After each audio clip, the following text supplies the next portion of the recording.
Bonjour, mesdames et messieurs. Bienvenue à un nouvel épisode du Live Podcast. Donc, votre animateur, comme à l'habitude, Hubert Côté, accompagné aujourd'hui de notre nouvelle co-animatrice, Audrey Etu, qui fait partie de l'équipe de Live Capital. Donc, Audrey, merci de faire partie du podcast. Je suis super content quand tu m'as pitché l'idée de venir sur le podcast puis de co-animer avec moi.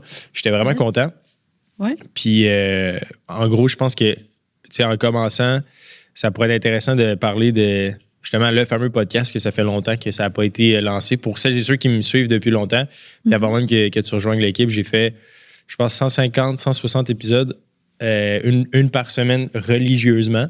Puis on dirait, depuis la dernière année, je dirais, l'année et demie, l'entreprise a comme vraiment grossi, puis c'est devenu moins un focus, on dirait le podcast. OK. Puis j'avais envie de le refaire, puis là, je manquais un peu d'énergie puis de willpower. Fait que quand tu m'as dit « Hey, je serais down de co-animer », j'étais comme vraiment content parce que je trouve ça le fun de faire des podcasts. Fait que je voulais te remercier en commençant pour avoir sparké l'étincelle du podcast. Ben, ça me fait plaisir. Mais je pense que ça va être vraiment le fun. Tu sais, surtout de parler de ça, puis même pour nous aussi, là, tu sais, d'en apprendre plus un peu sur le sujet, puis d'éduquer un peu les gens là-dessus parce que c'est tellement pas quelque chose que les gens sont au courant. Là. Tu sais, c'est niaiseux, mais comme j'en parlais avec ma mère aujourd'hui, puis mes parents, mes amis savent pas encore ce que je fais concrètement dans mon day-to-day. Là, pour vrai, mais l'entrepreneuriat, je trouve ça fascinant, puis c'est ça va vraiment être nice. Ouais. Je suis contente. Fait que l'objectif, à un certain moment, ce podcast-ci était le podcast numéro 1 sur les finances au Québec. On faisait 30 à 40 000 downloads par mois. On était pas mal top 1. L'objectif avec toi, ça va être de redevenir le podcast numéro 1, mais sur le monde des affaires, at large. Fait que le concept qu'on veut peut-être réinventer, avant, je parlais justement beaucoup de finances personnelles. Ça va être de parler, oui, encore de finances, mais plus précisément d'acquisition puis de vente d'entreprise, qui est pour moi le véhicule que j'ai choisi après des années de blogs, d'articles, de newsletters, de podcasts, de recherche dans le domaine de comment puis pourquoi investir son argent. Pour moi, ça a été comme l'industrie vraiment révélatrice. Puis on pourra justement en plonger en détail là, dans les prochains épisodes. On va avoir aussi des invités éventuellement. Oui, sur la fiscalité, sur les erreurs à ne pas éviter, surtout le financement. D'autres entrepreneurs aussi. Je pense que ça serait cool. Mais c'est ça. Fait que peut-être juste avant de plonger, on va apprendre à te connaître aussi. Tu sais, en ce moment, je sais que tu portes plusieurs chapeaux chez nous. Ça ressemble à quoi un peu ton day-to-day en ce moment chez Live?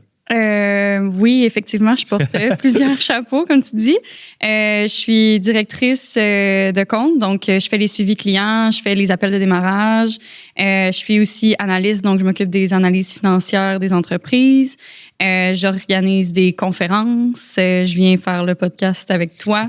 Je m'occupe de la formation. J'aide les autres personnes dans le staff. Fait que je suis rentrée dans le côté vente aussi au départ. Fait que je pense que ça m'a vraiment aidé concernant de savoir vraiment les deux côtés de l'entreprise. Là, on s'entend, on a le rachat d'entreprise puis on a la vente. Fait que c'est ça m'a vraiment aidé de passer par là en premier. Puis tu sais, c'est cool de voir ta progression, puis ça prouve un peu la force un peu du programme, c'est que tu sais, quand tu es rentré, tu avais quelques connaissances de base, mais tu as énormément appris aussi depuis ces derniers mois. Tu as fait des dizaines et des dizaines d'analyses, tu sais comment lire des états financiers, puis ça avance bien. Tu as dit au début du podcast que tes parents don't know what the hell you do au day-to-day.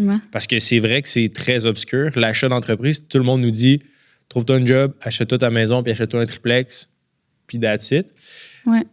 En commençant à travailler chez nous, c'était quoi un peu les questions que tu te posais ou c'est quoi les questions que les gens se posent peut-être autour de toi par rapport à ce qu'on fait ou l'industrie at large de l'achat et de la vente d'entreprise? Ben, je pense que honnêtement, juste le terme d'acquisition d'entreprise, c'est tellement flou. Là. On s'entend, la société, on est tellement éduqués à comme être des employés. Je veux dire, depuis qu'on est jeune, on est cadré dans des cadres professionnels de 9 à 5, à l'école, le primaire, le secondaire, le cégep. C'est super cadré. Puis, moi, j'étais rentrée là, puis oui, j'étais toujours vraiment intéressée par le cadre entrepreneurial.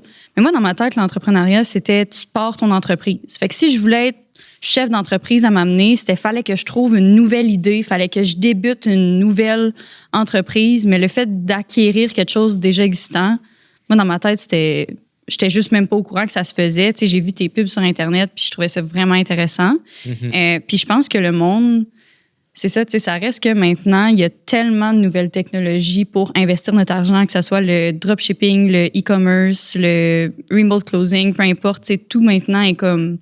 Tout le monde veut travailler de la maison. Puis je pense que les nouvelles générations aussi, c'est ça beaucoup. Là, on recherche beaucoup des conditions de travail, on veut voyager, on veut plus en profiter. Puis, Puis le monde de ton âge, tu sais, je me demande autour de toi, c'est quoi un peu je dirais le thinking ou leur philosophie d'investissement? Tu sais, parce que moi, je vis dans une bulle où tu sais, ça fait beaucoup de sens d'acheter une entreprise. Puis tu viens d'un monde externe avec des amis qui sont pas dans le monde des affaires ou peut-être qui veulent se lancer dans le monde des affaires. C'est quoi un peu leur opinion par rapport à l'achat d'entreprise? Est-ce qu'ils voient ça comme quelque chose d'extraterrestre, d'alien, ou c'est quand même quelque chose qui intrigue du moins les gens autour de toi, tu sais, ce que tu fais maintenant? Ben, je pense que le monde, encore une fois, c'est tellement flou que c'est difficile d'avoir une opinion là-dessus. Okay. Tu sais, c'est comme... Ils sont comme pas assez au courant. C'est comme quelque chose de « Ah, mais je suis pas sûre de faire vraiment confiance à ça parce que je suis pas vraiment assez au courant de c'est quoi. » Ouais. Je sais pas si... Tu sais, je veux dire, justement, c'est pas quelque chose qui est enseigné. Tu sais, c'est pas quelque chose qui est apporté comme vraiment couramment aujourd'hui. Ça l'est de plus en plus, mais comme, tu sais, de partir, comme que je disais, de partir une entreprise, c'est une chose, mais de vraiment acquérir quelque chose qui existe, c'est pas quelque chose qui a été vraiment très commercialisé, tu sais, depuis longtemps. Tu sais, ça l'est maintenant, mais comme pas beaucoup. Fait que les gens, je pense que sont un petit peu plus craintifs, ou quand ils sont plus dans le processus, ben là, sont contents, mais en même temps, là, c'est le fun d'en apprendre plus puis de savoir un peu comment ça marche. Puis finalement, tu sais, on le sait, on le fait quand même à tous les jours. C'est pas un processus qui est nécessairement compliqué. L'important, c'est juste d'être bien entouré puis d'y aller vraiment étape par étape. Ouais, puis tu sais, à the end of the day, il y a plein de façons de réussir en affaires puis de générer plus d'argent. Et je pense, en tout cas, pour l'avoir vécu puis avoir parlé avec beaucoup d'entrepreneurs, tu sais, c'est ça un peu la beauté de la chose, d'acheter quelque chose qui roule déjà. Il y a plein d'avantages, oui, fiscaux et économiques, mais c'est le fameux, tu sais, pour la première fenêtre de comme 5 à 10 ans où c'est un miracle si tu fais vraiment de l'argent avec ta business, dans le sens que tu as bâti, puis c'est excessivement long. Fait que pour des gens qui ont déjà une job, qui sont dans la trentaine, ils ont un bon salaire, mais ils se sentent un peu limités par leur boss, puis ils se sentent un peu dans une cage dorée, entre guillemets. Là, c'est le genre de personnes qu'on accompagne. Là. C'est vraiment, je trouve, tu n'as pas à faire le sacrifice de tes 5 premières années. Fait que c'est pour ça que je trouve l'idée géniale. Puis tu le fais avec moi au day-to-day, mais le but, c'est de rendre ça aussi simple que d'acheter une maison. Parce que à the end of the day, tu achètes une maison dans laquelle tu habites. Ça, c'est comme pratique courante. Mais personne ne se dit, OK, ben, le bien immobilier dans lequel je vis pas toute ma journée, right? Peut-être 8 heures par jour, si tu comptes pas les nuits, mettons. T'as genre 2 heures le matin, puis un genre de 6 heures le soir qui était là. Mais le reste de tes journées où tu es au travail, ben pourquoi pas être propriétaire de l'endroit où tu travailles aussi? Mais non, c'est ça. Avec autant de mise de fonds, tu peux faire des fois la même chose. Là, fait que... Mais mettons, là, pour les gens qui nous écoutent, qui, justement, peut-être connaissent même pas le principe de rachat d'entreprise, tu veux-tu commencer juste par expliquer, là, oui, on parle d'entrepreneuriat puis tout ça, mais il y a quand même une différence entre faire un start-up et l'acquisition d'entreprise. Puis nous, ça va vraiment être ça, l'acquisition. C'est quoi la grosse différence entre commencer sur une entreprise puis acheter une entreprise qui existe déjà? Ouais. Je pense que, moi, initialement, là, quand j'ai commencé dans le monde des affaires, j'avais peut-être 16 ans. J'ai essayé de démarrer comme 4-5 business avant d'acheter ma première entreprise. Right? Fait que j'ai essayé justement de faire un e-commerce, d'avoir ma propre marque de vêtements. C'était vraiment atroce. J'ai essayé de vendre des services d'entretien de terrain. J'avais essayé de lancer une agence marketing, ça n'avait pas fonctionné aussi. Puis, je pense que j'ai essayé d'investir en crypto, quelque chose comme ça. Okay? Ça, c'était par là que j'étais à l'école, etc. Fait que, tu sais, tous les genres de side hustle ou les hustles que tu peux imaginer, je les ai toutes faites. Puis, pour moi, pourquoi ça ne fonctionnait pas, c'est que, tu sais, se créer une marque, se créer des premiers clients, se créer un portfolio, se créer une équipe, avoir des revenus pour acheter de l'inventaire, avoir de l'argent pour acheter de l'inventaire puis d'autres choses, veux pas, ça fait beaucoup de variables à contrôler en même temps. Puis souvent, tu n'as pas toutes les connaissances pour ce faire. Puis tu faisais tout ça en plus de ta job ou tu étais à l'école, tu sais, à 16 ans, tu étais au secondaire, tu n'avais pas fini ton secondaire? J'ai dit 16 ans, mais dans le fond, c'était début cégep, puis après ça, université. Là. OK. J'avais peut-être 17-18 ans. J'étais dans les sports pas mal, je jouais au foot. OK. Puis, je travaillais, j'avais une job, j'allais au cégep, puis j'essayais de lancer mes entreprises aussi en même temps. Puis tu étais à l'étude temps plein, en train de tout faire ça? Ouais. Oh mon Dieu. Ouais. OK. Fait que, c'est ça. Fait que, en gros, tu sais, après l'avoir essayé à plusieurs reprises, j'étais comme, OK, guys, tu sais, je comprends, je veux être entrepreneur, mais pourquoi est-ce que je me casserais la tête à essayer de construire quelque chose alors qu'en réalité, je peux peut-être acheter quelque chose qui roule déjà bien? Tu sais, il y a quelqu'un à quelque part qui a figure it out, puis il y a un modèle d'affaires qui fonctionne, il y a des revenus, et qui est une business. Ben pourquoi pas juste s'approprier cette business-là qui roule? Qui, à première vue, c'est assez simple, c'est un shortcut, puis après ça, c'est de voir, OK, ben, comment concrétiser ça. Fait que quand j'étais à l'Université Laval, j'étais encore aux études. Pendant ce temps-là aussi, j'avais un autre job à temps plein. Il y avait des machines distributrices. Puis, je me disais, hey, tu sais, c'est tellement con. Il y a une baie vitrée, il achète une ONRI 1 piastre, il vend 4 piastres.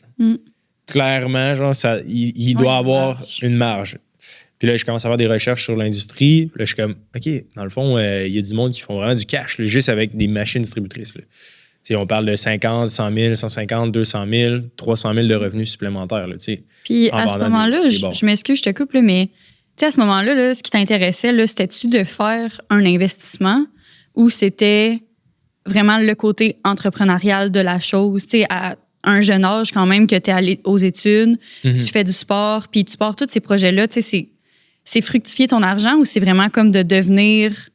C'est comme la fibre entrepreneuriale de ne pas avoir un patron, puis de ne pas faire un 9 à 5, puis de ne pas rester comme dans ce cadre-là. C'est quoi qui t'attirait à ce moment-là? Pour moi, c'était plus un childhood trauma, là, dans le sens que quand j'étais kid, dans le fond, mon père nettoyait les eaux pour la ville, ma mère était secrétaire pour le gouvernement, puis j'ai 3 sœurs. Fait que, on est 4 kids. J'ai pas...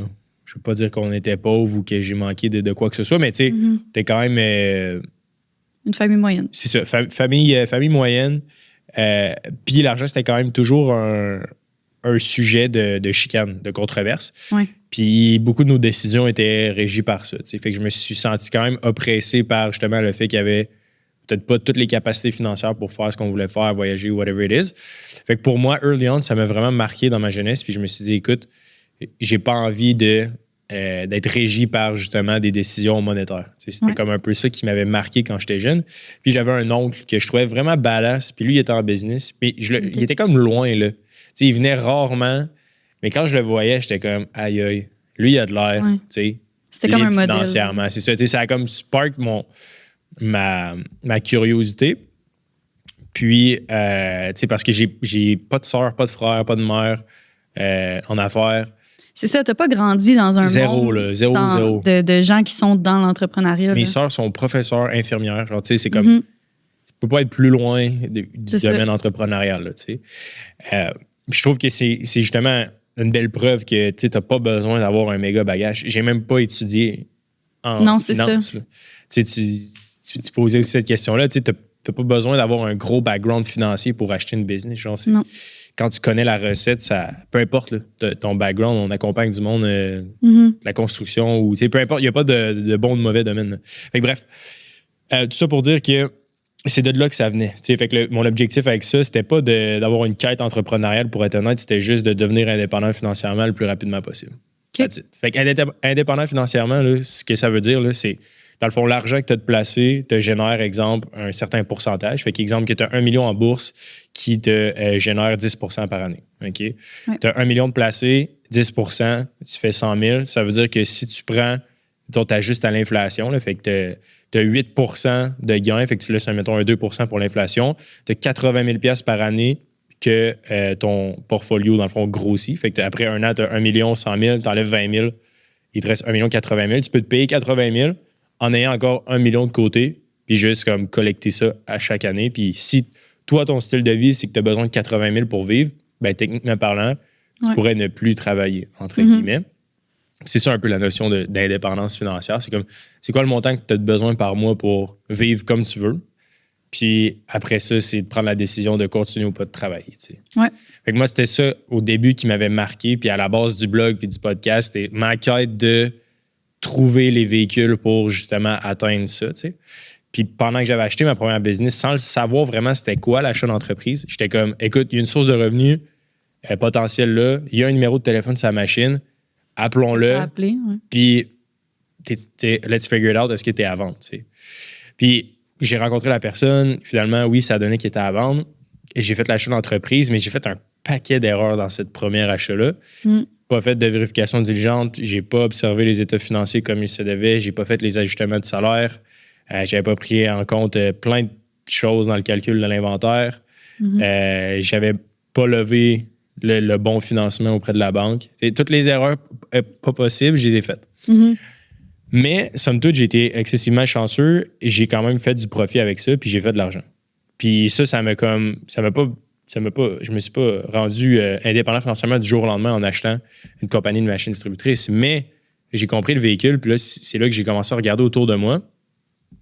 Puis que je me rendais compte que tous les gros joueurs ou les investisseurs ou les entrepreneurs connus au Québec, ben si tu creuses un peu dans leur histoire, ils ont soit eu une business ou ils en ont acheté à un certain moment dans une vie. Puis toutes les grosses business qu'on voit autour de nous, Tesla, Microsoft, Apple, la plupart des grosses business grossissent par acquisition. Fait que c'est quelque chose qui est super connu dans les gens fortunés, mettons, mais dans la classe moyenne au Québec, il y a genre personne qui connaît ça. Là. C'est vraiment underground. Puis pourtant, c'est un véhicule qui existe depuis comme 100 ans.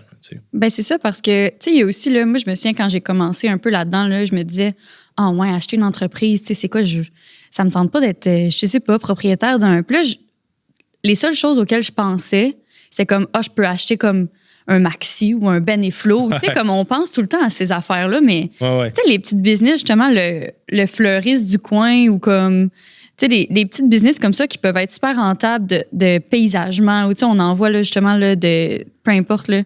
Puis on pense pas à ça, mais des fois, justement, ça peut tellement être des bons investissements.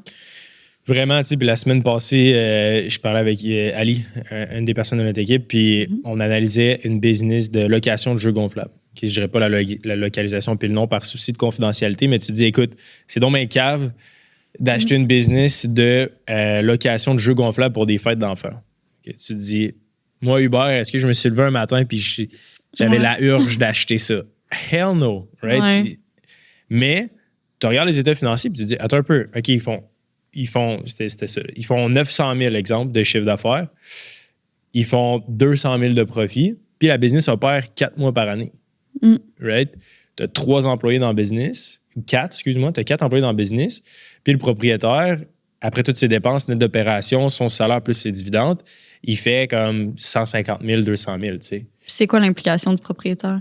Ben, c'est ça. Il travaille l'été. Puis il est dans l'administration. Fait que, il fait comme entre 20 à 40 heures, mais sans nécessairement... Puis après ça, il pourrait décider de mettre un gérant en place puis juste faire 100 000.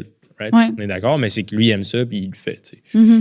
Fait que, pour répondre à ta question, pourquoi je le fais, c'est pas parce que je veux avoir une entreprise, c'est juste que le véhicule, mathématiquement parlant, fait quand même beaucoup de sens. Ouais. Puis après ça, il y a tous les bénéfices aussi d'être entrepreneur. Puis je pense que je serais curieux de t'entendre, mais au Québec, c'est quand même pas assez, mais ça commence à être de plus en plus populaire puis glorifié. Puis tant mieux, c'est une bonne chose que les gens veuillent devenir entrepreneurs, mais trop souvent, on tombe dans le panneau de OK, je suis entrepreneur, je vais être le prochain Steve Jobs, je vais être dans mon garage, essayer d'inventer un truc. Mais c'est ça. Au début, c'est tout le temps ça, right? Tu te dis, je veux inventer quelque chose. C'est tellement, selon moi, le truc le plus tough ever, que ça se peut que ça te tue, genre, dans le sens que ça se peut que tu deviennes... Parce qu'il y en a, tu sais, dans le fond, quand tu te regardes dans le miroir, tu te dis, OK, je veux-tu vraiment être le prochain Steve Jobs? Parce que, tu sais, mettons, tu check Elon Musk, autant que je le respecte, autant que, tu sais, c'est atroce, là, genre, les choses auxquelles il a passé au travers. Puis, tu sais, pour beaucoup, j'ai l'impression que de devenir un propre patron, de pouvoir décider de ton horaire, puis de pouvoir voyager 3-4 fois par année, puis de pouvoir amener tes enfants à l'école privée, ben c'est ça la réelle liberté financière, right? Puis tant qu'à être limité dans un emploi actuel où ce que tu te sens plus ou moins valorisé, pourquoi pas juste devenir propriétaire de ton propre navire, puis à la limite faire autant ou même plus que tes revenus, tu sais. Mhm. Les gens parlent beaucoup de, tu sais, je vais acheter une business, puis je veux mettre quelqu'un en place, puis tu sais, avoir un revenu passif. Ouais. It's OK, genre ça fonctionne, puis il y a des business qui roulent sans propriétaire. Mais la réalité, c'est comme à quel point tu aimes ta job. T'sais, dans le sens que tu vas travailler quand même 40 heures, on s'entend. Ben c'est ça. Puis tu sais, je veux dire, ça reste que pour commencer, de trouver une entreprise que tu as déjà des compétences dedans, puis justement que tu peux apporter tes compétences puis ton domaine d'expertise, c'est là que comme tu peux tellement faire une belle valorisation puis une belle optimisation de l'entreprise. Puis c'est là que ça devient exponentiel puis que c'est le fun. Là. Mm-hmm. Mais tu sais, puis justement, tantôt tu parlais de start-up puis comme toutes les difficultés que certaines personnes ont à comme inventer ou chercher des idées ou commencer quelque chose. Puis tu me diras si ma stat c'est bonne, mais comme il me semble c'est une entreprise sur 10 pour les start-up qui réussit. Ouais. Sinon, 9 sur 10 échouent dans les 5 premières années. Ouais, c'est.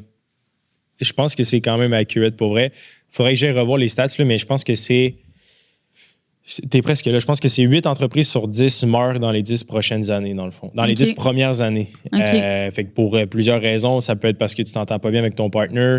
Tu n'as pas vraiment ce qu'on appelle le product market fit. Là, fait que il n'y a pas assez de demande pour le produit que tu as développé.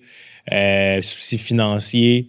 C'est souvent le manque de vente puis le manque de clientèle. Là, au début, puis pour ceux qui écoutent le podcast, qui ont déjà essayé de se démarrer une business ou un service, c'est que, dans le fond, au début, personne ne veut te faire confiance. Tu n'as aucun background, tu n'as aucune preuve que ce que tu fais, ça marche. Puis tu n'es même pas sûr que tu es capable de livrer le produit au début. Là, on ne se mentira pas. Au début, c'est toujours une adaptation. Puis tu vends un service, puis après ça, tu apprends, puis tu le développes, puis tu le raffines. Fait que, mais je serais curieux de t'entendre, toi, avant de nous rejoindre, c'était quoi un peu tes croyances, pas limitantes, mais tu t'en as parlé un petit peu, moi, pourquoi j'achèterais un maxi. Un maxi, ouais, c'est ça. Comment, il y en a-tu d'autres des questions que tu te posais par rapport à l'achat de business qui étaient comme, il y a des affaires qui ne cliquent pas dans ma tête quand on parle d'achat de business? Ben, c'était comme un peu invraisemblable. Justement, moi, j'ai commencé un peu comme tout le monde. Je suis allée à l'école, j'ai été au cégep, je suis rentrée dans une job. Puis le pire, c'est que j'avais même pas une job de 9 à 5. J'étais sur les services d'urgence. Fait que c'était de nuit, de jour, de soir, c'était sur appel. C'était beaucoup très changeant. Fait que je le savais que j'aimais pas le 9 à 5 traditionnel.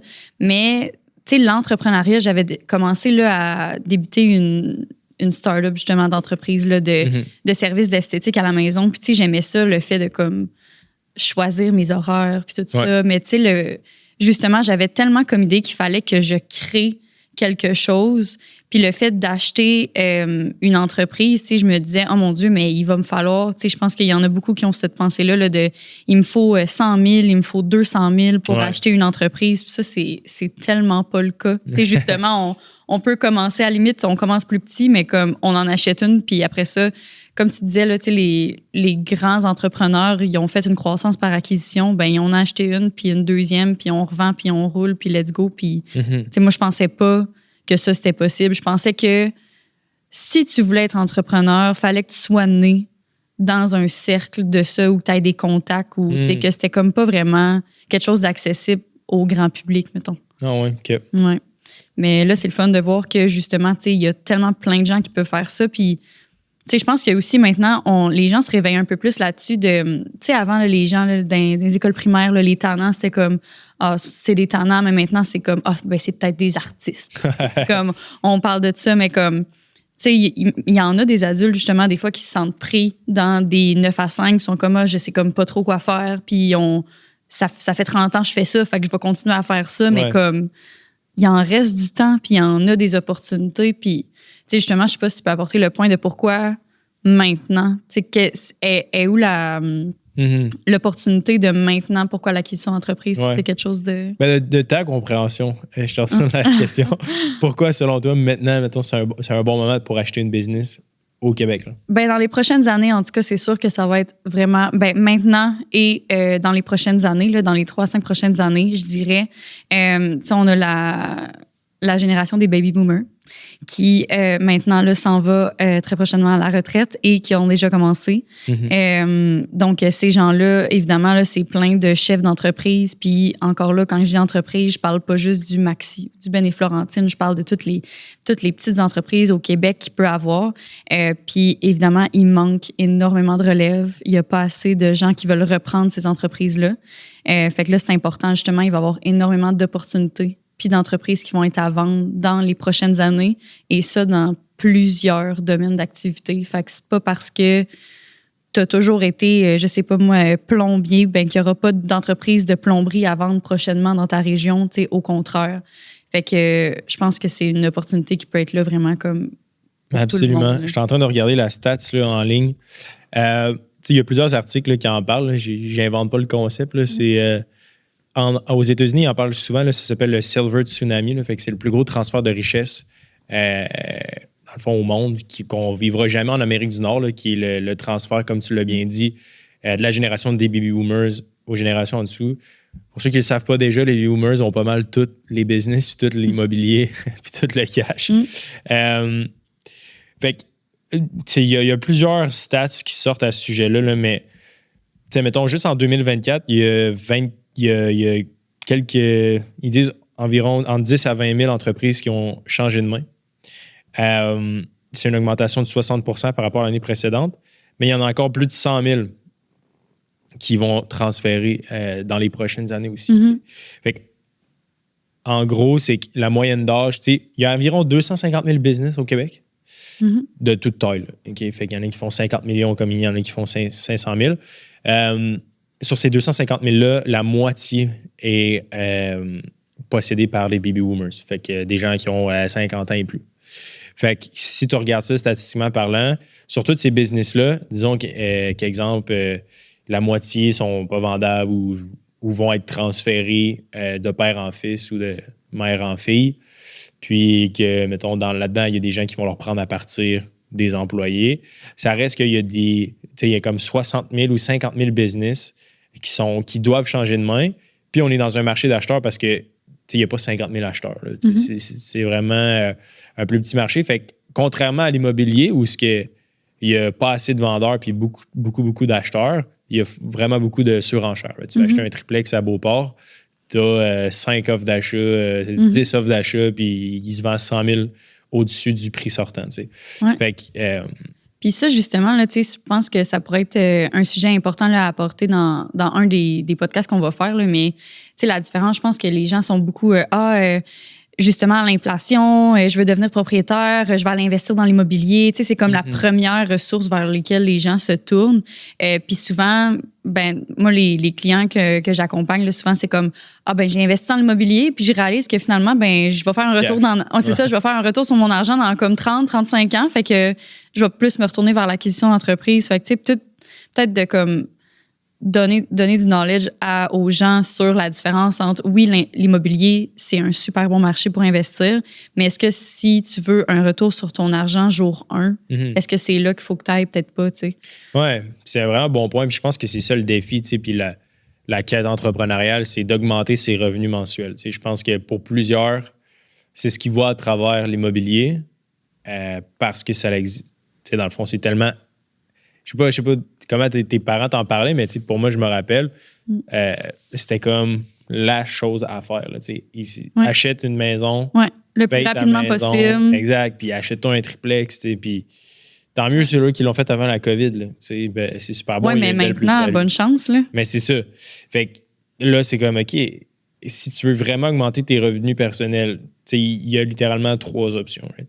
Tu augmentes ton salaire. Tu essaies de négocier, exemple, ton salaire. Tu trouves un autre job plus payante. Puis là, la troisième, selon moi, c'est te lancer en affaires. Tu peux essayer de te lancer en affaires, mais statistiquement parlant, ça va être tough. Puis tant mieux si tu l'essayes. Puis la nouvelle, la quatrième option, c'est comme, pourquoi pas acheter une business qui génère plus de revenus, que tu peux négocier ton propre salaire selon ce que tu veux. Puis, d'être en mesure de, encore une fois, lever à l'heure que tu veux, etc. Souvent, je parlais à quelqu'un cette semaine, un de nos clients qui disait qui était inquiet justement de la charge entrepreneuriale, du fait que quand tu as une business, il rencontre du monde qui travaille 80, 100, 120 heures par semaine. Puis c'est drôle parce que hier, je parlais à un de mes amis aussi, puis il est entrepreneur, puis on parlait un peu justement de le fait que c'est un choix puis c'est une personnalité. Là, je pourrais vraiment faire 40 heures semaine ou 30 heures semaine puis suivre la trajectoire actuelle. Mais je le fais par passion parce que j'aime ça de faire whatever, 80, 100 heures. Mais c'est que tu as le choix à the end of the day. Là. Souvent, ils me disent ouais, mais je veux pas te voir travailler 80 heures par semaine. Ben, guess what? Tu peux embaucher quelqu'un. Ben, c'est ça va être un choix. Puis, je pense qu'il y a beaucoup de gens aussi qui sont stressés par rapport à ça, de comme ah oui, mais je vais devenir chef d'entreprise, mais comme je sais pas comment être ça, moi, un chef d'entreprise. Mais comme, ça reste que l'acquisition d'entreprise, il y a un vendeur. Grossièrement, là, il y a une entreprise qui roule, il y a quelqu'un qui part, il y a quelqu'un qui rentre. Oui. Fait que la personne qui part, là, elle va être là pour un transfert de connaissances. Fait que c'est comme rentrer dans une job, d'apprendre une nouvelle job avec quelqu'un qui va te mentorer à faire ça. Puis en plus, si tu choisis un domaine que tu connais déjà, mais ça va se faire les doigts dans le nez. Fait que, tu sais, encore là, tout l'important, c'est d'être bien entouré là-dedans, tu sais. Fait que... Ouais, puis c'est fascinant. Je pense qu'on pourrait en faire plusieurs autres épisodes là-dessus, mais l'espèce de mentalité de c'est compliqué, gérer une business, puis j'ai pas le bagage, là, c'est tellement... Tu sais, t'as pas besoin de grand-chose. Tu sais, tu le vois, là, mais les propriétaires d'entreprises auxquels on achète leur business, tu sais, c'est pas du monde, tu sais...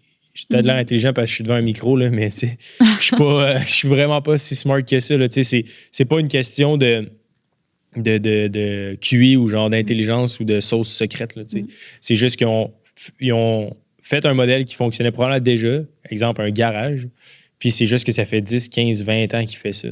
Puis la beauté de la chose, c'est ça, la clientèle est établie, puis si tu regardes les stats, ben, tu dis OK, tu passes la limite des 10 ans où tu échoues, puis après ça, c'est comme un océan, c'est très vert puis très florissant là, si tu passes le cap des 10 ans. Fait que c'est ça que tu viens un peu récolter. Fait que, non, c'est ça, absolument. Je trouve ça fascinant quand même, la philosophie de OK, j'ai peut-être pas ce qu'il me faut, mais en réalité, la personne...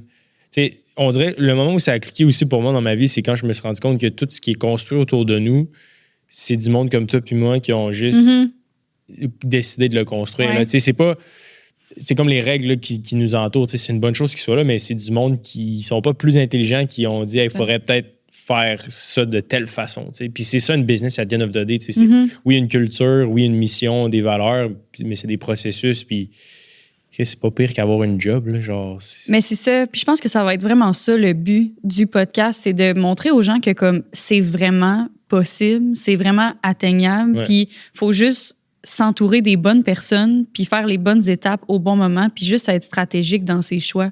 Puis justement, avec des efforts, avec du temps, puis de la discipline, tout se fait. Puis justement, comme tu dis, les gens qui sont en haut puis qui sont chefs de multi-entreprises, ben comme ils ont commencé avec une job de 9 à 5. Je veux dire, il n'y a personne, à moins d'être dans des familles très fortunées, il n'y a personne qui naît avec ça. Non. C'est très peu, en tout cas. Vraiment, vraiment. C'est bien dit. Fait que, je pense que pour les prochains épisodes, ça va être, on va parler de ça, on va parler d'affaires aussi, avec un peu de good vibe, good energy. Oui. Puis, peut-être un peu d'humour si... Oui, si on se permet. Puis avec c'est ça, avec des invités, des gens qui ont passé par nous. Là, je veux dire, nous, c'est sûr qu'on va parler de plein de sujets, de qu'est-ce qu'on peut faire comment avec gérer aux gens. une business aussi. C'est ça. Puis si jamais vous avez des sujets que vous voulez qu'on parle, qui vous intéressent, des invités, des sujets que vous voulez qu'on approfondisse, c'est sûr que ça va nous faire plaisir. Mais c'est sûr qu'il y a des gens qui sont passés par l'entreprise, qu'on a aidé à acheter, justement, des gens qui viennent parler de leur expérience tangible. Ça, c'est sûr que ça va être le fun. Oui, vraiment. Puis c'est ça, le but, ça va être en terminant d'amener du concret. Si jamais vous voulez nous voir aussi, on est sur YouTube. Fait qu'on a marqué d'ailleurs 15 000 abonnés sur YouTube. On a franchi le cap. Fait que vous pouvez aller voir nos visages sur YouTube. Si jamais vous voulez nous écouter en voiture pour aller travailler aussi, on est partout là, sur Spotify, Apple Podcasts et toutes les autres plateformes. Donc voilà, n'hésitez pas à vous abonner. Écrivez-nous sur Instagram, Facebook, Ça va nous faire plaisir. S'il y a des sujets que vous aimeriez qu'on aborde aussi ou des invités que vous aimeriez qu'on aille, on va essayer d'être assidu puis de faire au moins un podcast par semaine. Absolument. On knock on wood, c'est ça l'objectif. Donc, merci tout le monde d'avoir été là. C'est le grand retour du podcast. Donc, merci Audrey, puis on se dit à très bientôt. À bientôt. Bye.